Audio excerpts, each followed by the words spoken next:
Hey everyone. Today I want to start with the mental acuity of our president, Trump. If you don't know what I'm talking about, I urge you to go to a site that I was turned on to by Heather Cox Richardson, which is trumpstruth.org.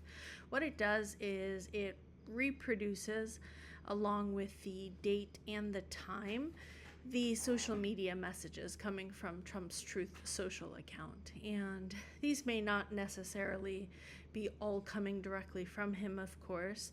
There are other people who post there, but they are still a window into this White House and to some degree the Donald Trump mind, because this is his account and these are messages being published in his name. So beginning last week, once again, there was just an incredible posting spree.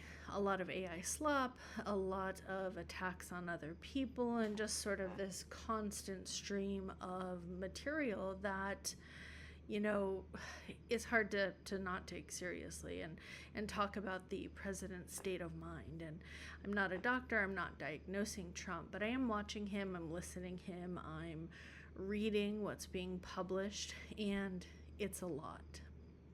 Now, when I think about this era in history, I don't know how we avoid starting with the fact that there are serious questions about whether the person occupying the most powerful office in the world is capable of fulfilling the responsibilities of that office. And yet, we largely behave as if everything is normal. And I think we've gone through decades in which parts of the political establishment and the media have normalized a completely different standard for Republicans versus Democratic politicians.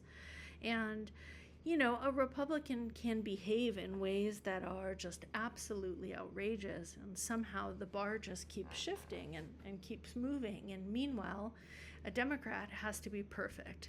They have to prove themselves over and over. And what strikes me isn't even the politics of it all. It's how much this mirrors the kind of unhealthy relationship dynamics that a lot of us have spent decades trying to grow beyond.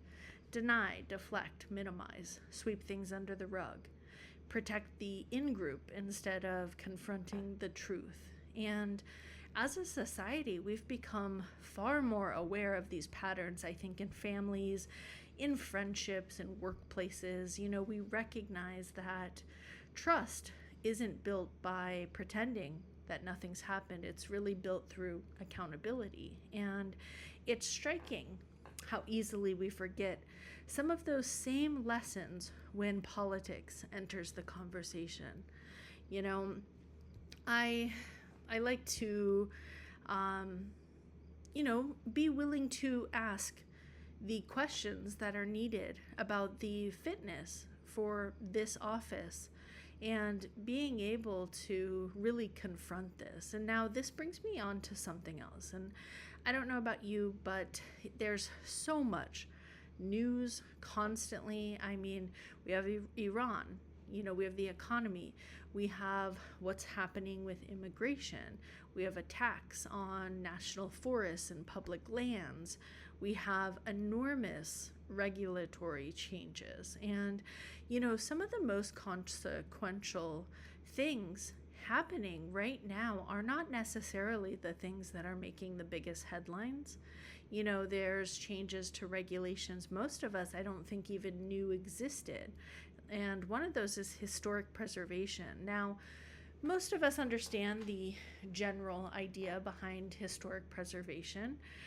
We preserve historically important places, and there's rules around what qualifies. But there are a lot of us that don't know how specific regulatory mechanisms work and how do those mechanisms actually govern different decisions. And that's exactly why changing those underlying rules can have such enormous consequences without generating, enormous public attention. And while we're all trying to keep up with the major headlines, there are pieces of the machinery underneath our government that are being changed. And those changes, honestly, can reshape our country for decades. And it's really worth paying attention to. I will do a separate video.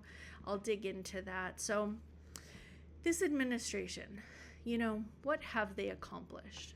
I look at this administration whose priorities appear so heavily focused on Trump, his family, his allies, and honestly, just the wealthy people. And I have to ask, what has this administration actually done for the American people? Trump has been very successful in one area. He's cut taxes for incredibly wealthy people and corporations. He's opened up additional opportunities for wealthy people to make more money. He's cut regulations. If you're looking at this from the perspective of an incredibly wealthy person or as a corporation, he's done a lot. But this brings me to Iran. So Iran is another situation where Trump and the administration has decided to take matters sort of in their own hands. Under our Constitution, Congress has the power to declare war. Under the War Powers Resolution, a president has certain authority to respond militarily without prior congressional authorization, but that authority is not unlimited. There are reporting requirements, and there's a timeline after which congressional authorization becomes necessary. Trump's administration has argued that Iran presented an imminent threat, but there have been a lot of questions about that justification, including disagreement about the immediacy of that threat. Then we reached a point where the administration faced the limits imposed by that war powers framework, and essentially Trump's argument then became, the engagement ended when I announced the ceasefire. Except military activity and a blockade continued. And a blockade itself can actually constitute an act of war. Then, within the last couple of weeks, Congress received another war powers notification characterizing what is happening now as a different engagement.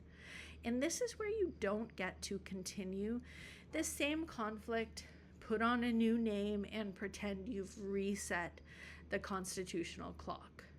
That's not how congressional war powers are supposed to work. And the other thing about Iran is that this appears to have been approached with the expectation that this would be a relatively quick and easy payoff. That the United States could sort of reshape Iranian leadership and American power could produce, favorable outcomes relatively quickly. And the U.S. could gain, Iranian resources in a way that sort of resembled what happened and what is happening with Venezuela. That isn't happening. Things have not gone the way that I think Trump or the administration had in mind. Trump doesn't have sort of somebody to step in and sort of fix this time around. For much of Trump's life, there's always been somebody around to clean things up, sort of a fixer, whether that's his father or other people in his organization. And even during the first administration, there were still adults in the room. There were people around Trump that could sort of prevent him from acting on certain impulses.